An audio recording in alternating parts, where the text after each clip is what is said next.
Bonjour, je te propose une nouvelle balade à Paris et je vais te faire visiter un lieu pas du tout touristique, la Tour Eiffel.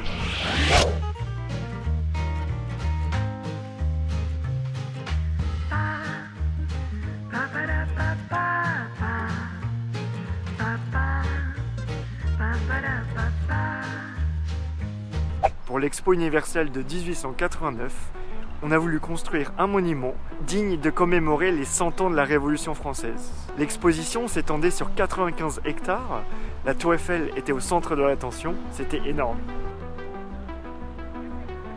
Le rêve était de construire la plus haute tour du monde qui ferait 1000 pieds d'altitude, c'est-à-dire 300 mètres.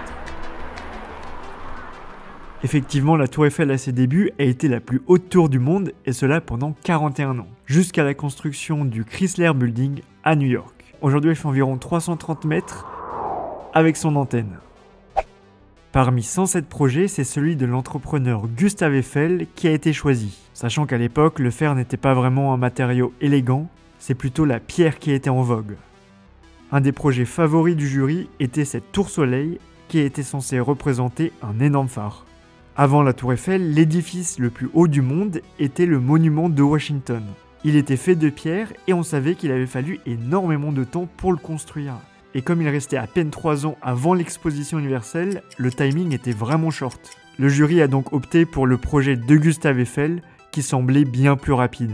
Effectivement, ça a été une véritable prouesse technique, surtout en sachant qu'il n'y avait pas d'électricité et les techniques rudimentaires de l'époque. La Tour Eiffel a été construite en 2 ans, 2 mois et 5 jours. Un record.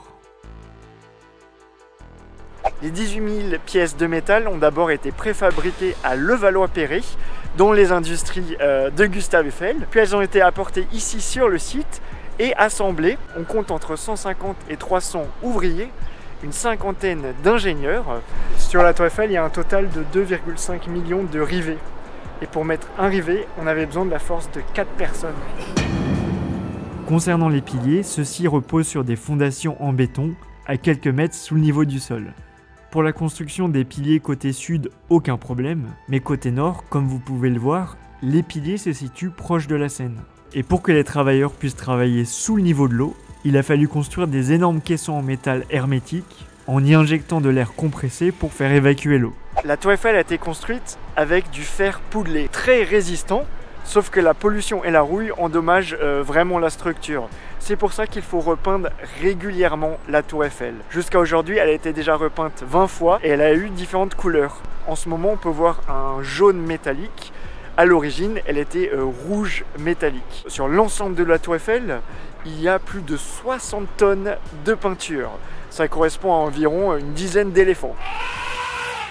Et il est intéressant de savoir que la Tour Eiffel a été peinte dans un dégradé de 3 tons différents qui va du plus sombre en bas au plus clair en haut. À l'œil nu, il est impossible de voir cette différence, mais c'est fait justement pour donner l'illusion d'une harmonie. Le fer poudlé de la Tour Eiffel a la particularité de réagir avec la température. Par exemple, en hiver, elle va légèrement rétrécir et en été, s'élargir. La courbe et la structure de la Tour Eiffel ont été mathématiquement déterminées pour lui donner le plus de résistance possible au vent.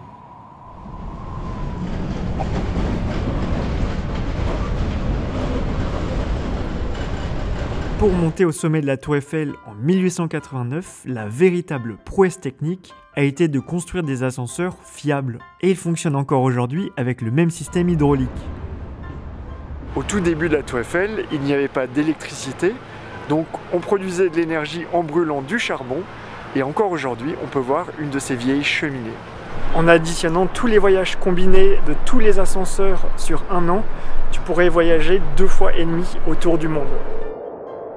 Pour accéder à la Tour Eiffel, tu as 2 entrées, l'entrée 1 et 2. Tu as 2 files d'attente, une pour les personnes munies de billets et une autre pour les personnes sans ticket. On doit passer un premier sas de sécurité où on vérifie nos sacs et ensuite tu te retrouves sous la Tour Eiffel.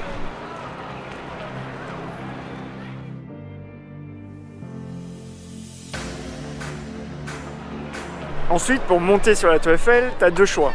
Soit tu prends l'ascenseur, ça sera plus cher et plus long. Sinon, moi, ce que je te recommande vraiment, c'est de prendre les escaliers. la file d'attente sera beaucoup plus courte.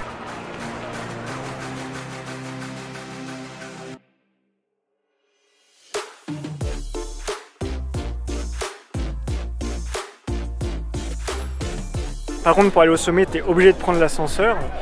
Tu arrives d'abord au deuxième étage, puis tu dois changer et prendre un deuxième ascenseur.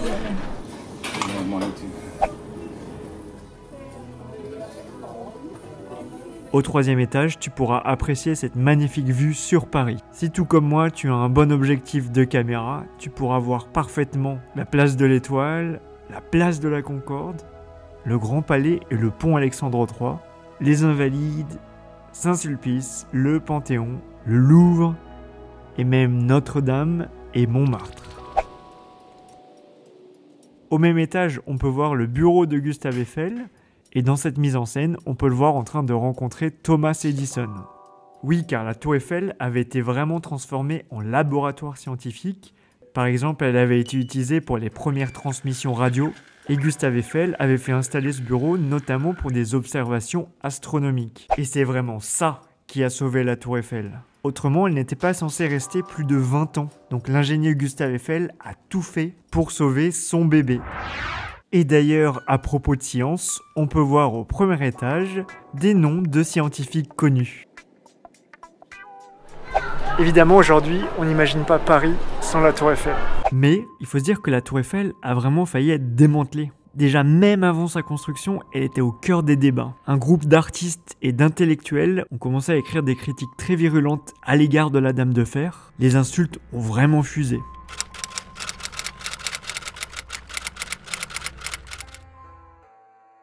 Mais grâce à son immense succès pendant l'exposition, plus la transformation en laboratoire scientifique, ont fait qu'elle se trouve encore aujourd'hui devant nous.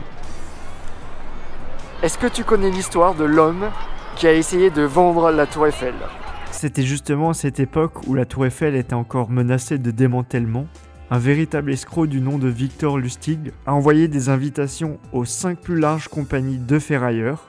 Il leur a certifié que la tour Eiffel allait être démantelée et leur a proposé d'acheter des pièces de métal. Ce Victor Lustig a terminé sa vie aux États-Unis. Il est mort dans la prison d'Alcatraz, à côté d'un autre prisonnier assez célèbre, un certain Al Capone.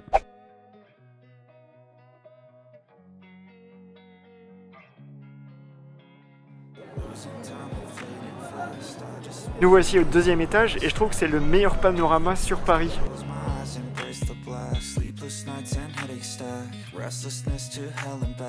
Surtout, choisis bien l'heure à laquelle tu veux visiter la tour Eiffel. La luminosité va être très différente. Le matin, ça sera plutôt pour regarder vers l'ouest. Et si tu veux la plus belle vue sur Paris Centre, il faut mieux venir en fin d'après-midi. Le deuxième étage, c'est aussi le meilleur étage pour voir la tour Eiffel de nuit lorsqu'elle scintille. Elle possède 20 000 lampes qui font 6 watts chacune et qui s'éclairent brièvement de façon aléatoire. C'est le 31 décembre 1999 à minuit que le monde entier découvre le scintillement de la tour Eiffel. Désormais, elle s'éclaire à partir du moment où il fait nuit, toutes les heures pendant 5 minutes. Et enfin, voici le premier étage qui est beaucoup plus spacieux et qui possède une grande verrière. Au premier étage, tu peux marcher sur un sol vitré, si t'as pas le vertige évidemment.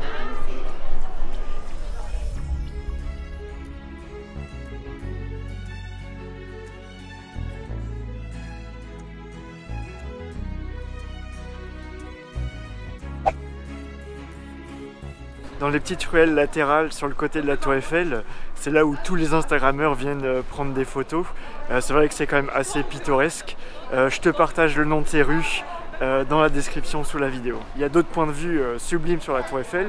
Par exemple, tu peux aller au niveau de la plateforme des Trocadéro, sur le pont de Bir Hakeim et au fond du Champ de Mars, où il est très agréable de s'asseoir pour pique-niquer et regarder un super coucher de soleil sur la tour Eiffel.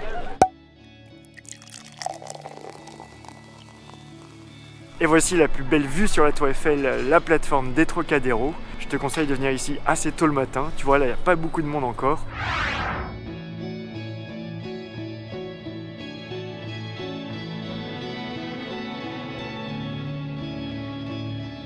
Pendant la Deuxième Guerre mondiale, Hitler a visité Paris en une journée. Il a voulu monter au sommet de la tour Eiffel, sauf qu'on a coupé les câbles des ascenseurs. Donc il a été obligé de venir prendre sa photo ici au Trocadéro.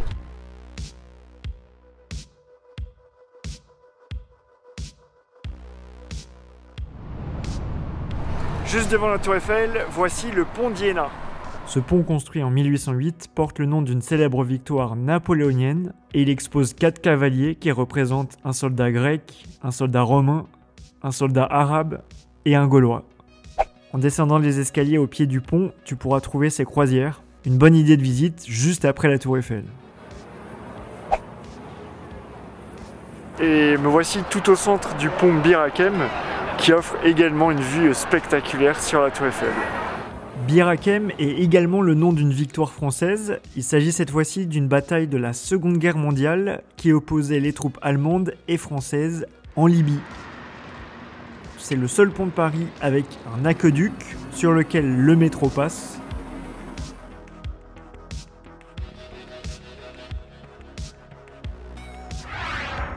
Sous ces arches, il y a cette perspective très pittoresque qui a inspiré de nombreux réalisateurs, comme Christopher Nolan dans Inception. Et au centre du pont, tu peux accéder à l'île aux cygnes. Et tout au bout de cette île, il y a une réplique de la Statue de la Liberté.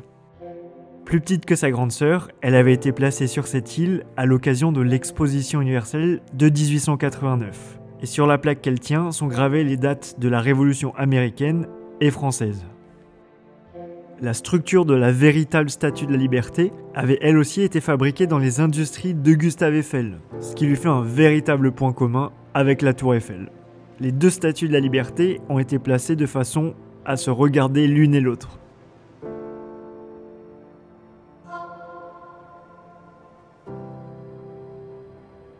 Et voilà, cette vidéo sur la Tour Eiffel s'achève maintenant. Un grand merci d'avoir regardé jusqu'au bout. Et je te dis à très bientôt pour une nouvelle vidéo.